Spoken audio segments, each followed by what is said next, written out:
It is the most powerful games machine in the world. It has a new controller that offers a different gaming experience, and it promises next generation versions of some of the most popular titles ever. It's Nintendo's Ultra 64, and it was unveiled last week at the Shoshinkai show in Tokyo, along with demos of 13 games in development, and here exclusively for the first time on TV, all 13 of them. Super Mario 64. The wee mustachio guy goes all 3D on us.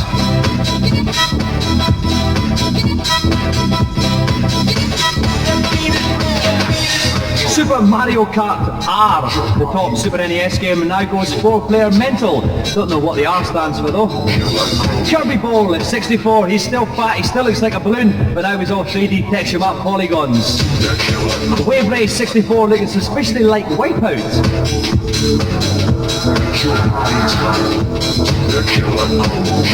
Pilot Wings 64, you may be noticing some kind of running theme in the titles here. Next up, Buggy Boogie, you guessed it, 64.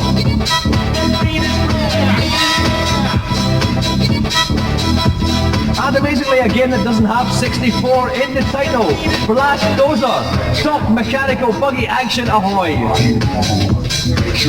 Shadows of the Empire provides the obligatory Star Wars tie-in for those of us who still think Mark Hamill's a well-adjusted human being. And GoldenEye, the GameCube version of the latest James Bond oeuvre, looking suspiciously like Virtua Cop. Body Harvest, no idea what this one's all about, but it involves a lovely wee man running around there, lots of big things chasing after him. Creator features great views of dinosaurs' bottoms. And Star Fox 64, the updated version of the Super NES Classic, which I never actually liked.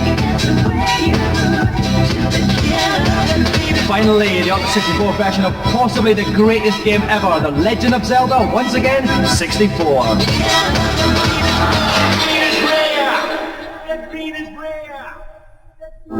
This Pamela Anderson of a console is due for release next spring with a target price of 200 quid.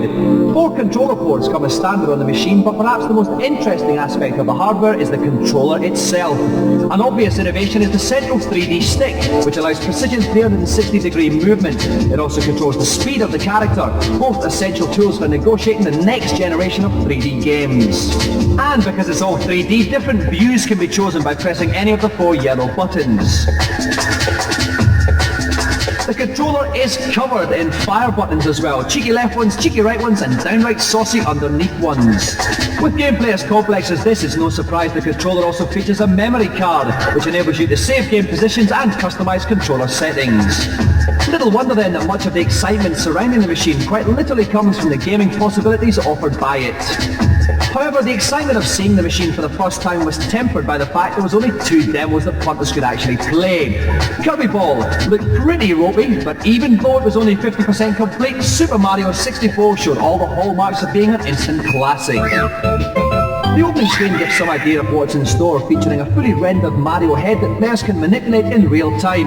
Ooh, hours of fun there, I'll bet.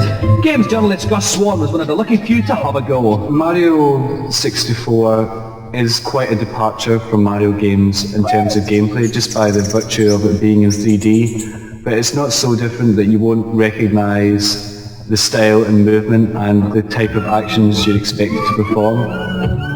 The bit that caught everyone's imagination and really made people happy about the machine was the Bowser boss.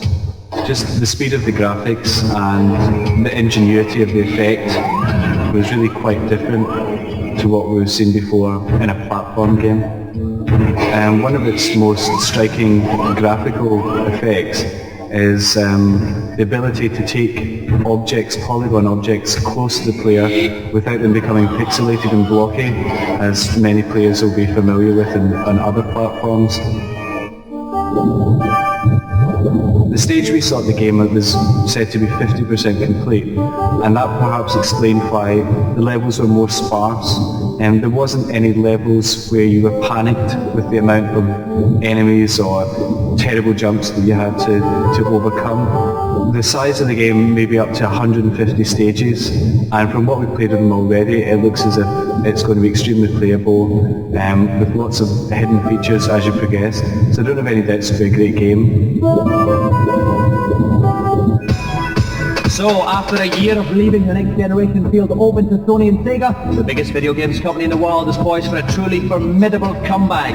Admittedly, the games themselves, costing 60 quid, are well behind schedule, but from what we've seen so far, it looks like when it finally arrives in April, the Ultra 64 will be quite smart as it happens.